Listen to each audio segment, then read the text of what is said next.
Assalamualaikum warahmatullahi wabarakatuh. Pernahkah Anda merasa sudah bekerja keras siang dan malam, sudah mencoba berbagai usaha, sudah berdoa, sedekah, bahkan berusaha menjadi pribadi yang lebih baik, tetapi rezeki masih terasa berat, tersendat, seperti tidak ada jalan keluar, seolah-olah selalu ada saja yang hilang, uang tidak pernah cukup, datang bukan untuk tinggal, tetapi hanya lewat sebentar dan menghilang lagi? Jika video ini muncul di hadapan Anda, ketahuilah, ini bukan kebetulan. Mungkin ini adalah cara Allah menegur dengan sangat lembut agar kita berhenti sejenak, menata ulang hidup, dan memperbaiki hal-hal kecil yang selama ini kita anggap tidak penting. Padahal, justru itulah yang menghalangi turunnya berkah. Sahabat, banyak orang mengira bahwa rezeki yang seret hanya karena ekonomi, karena tidak ada peluang, karena keadaan negara, karena persaingan, atau karena kurangnya modal.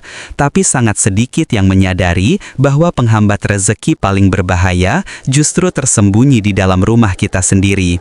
Kebiasaan-kebiasaan sepele, hal yang dilakukan setiap hari tanpa sadar, yang perlahan mematikan keberkahan.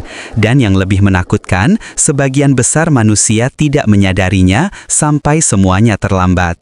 Dalam video ini, saya akan membongkar 10 kebiasaan kecil di rumah yang diam-diam bisa menghalangi datangnya rezeki, menjauhkan keberkahan, dan membuat hidup terasa berat. Jika Anda ingin pintu rezeki terbuka luas dan hati kembali lapang, tonton sampai akhir, renungkan pelan-pelan, dan lihat perubahan besar yang akan terjadi.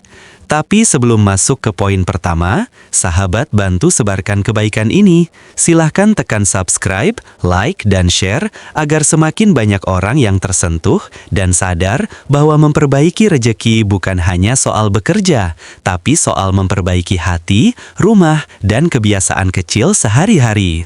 Baik sahabat, kita mulai dari yang pertama. 1.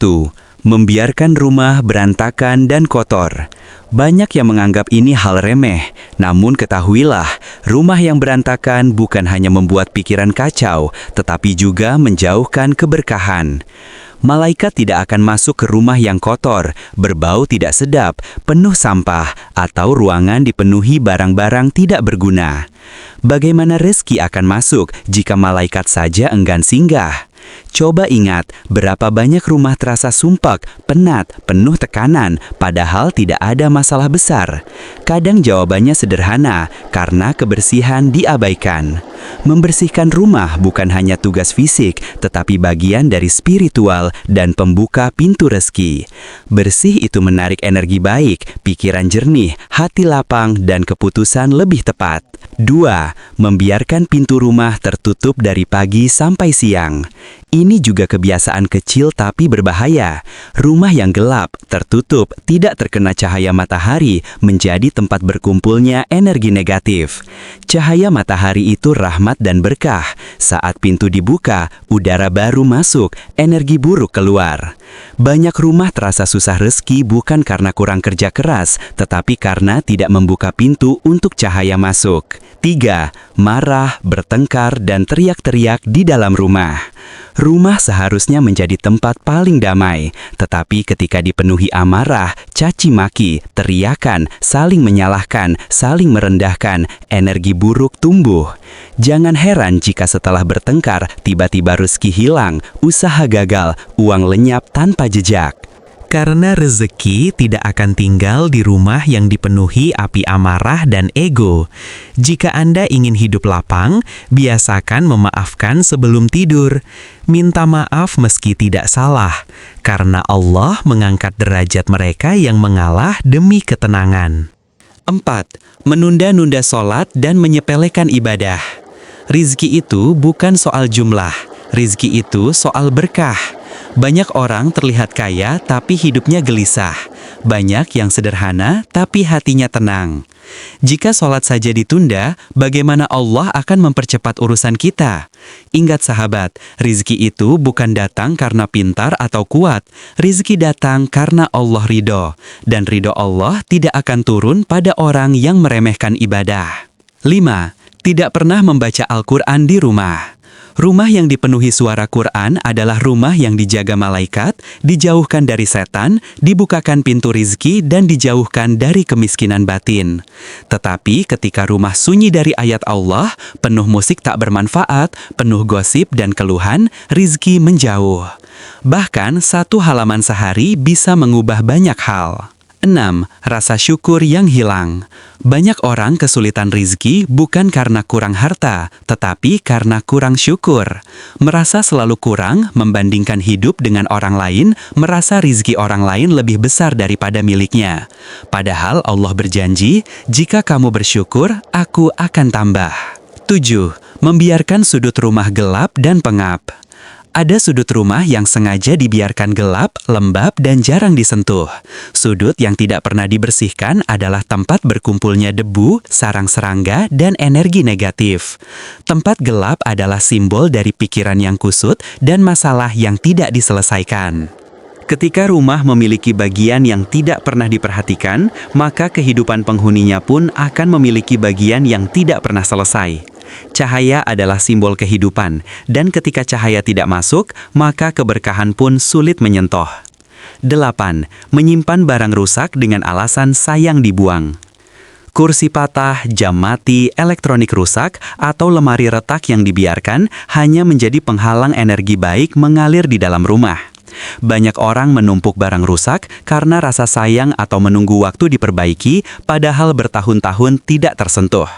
Barang rusak menyimpan simbol kerusakan batin, ketidakmampuan melepaskan, tidak siap memperbarui, dan takut kehilangan. Padahal, rejeki tidak akan datang pada hati yang penuh beban dan tidak mau menerima pembaruan. 9. Membiarkan pintu atau laci tidak bisa ditutup dengan baik. Pintu yang macet, engsel yang berdecit, laci yang tidak bisa ditutup rapat sering dianggap hal sepele. Tetapi secara simbolis, pintu adalah jalur keluar masuknya rejeki, jalan energi kehidupan.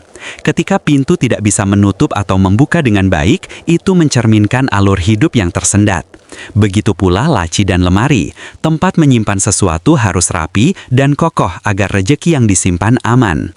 Ketika rumah sendiri tidak memiliki keteraturan, bagaimana mungkin kehidupan luar akan membawa keteraturan finansial? 10. Menumpuk baju kotor dan keranjang laundry yang tidak pernah kosong. Ini sering terjadi dalam rumah modern, tumpukan pakaian kotor yang menumpuk seperti gunung. Pakaian yang seharusnya dicuci segera, dibiarkan berhari-hari menjadi sumber bau, kelembaban, dan rasa malas yang menular.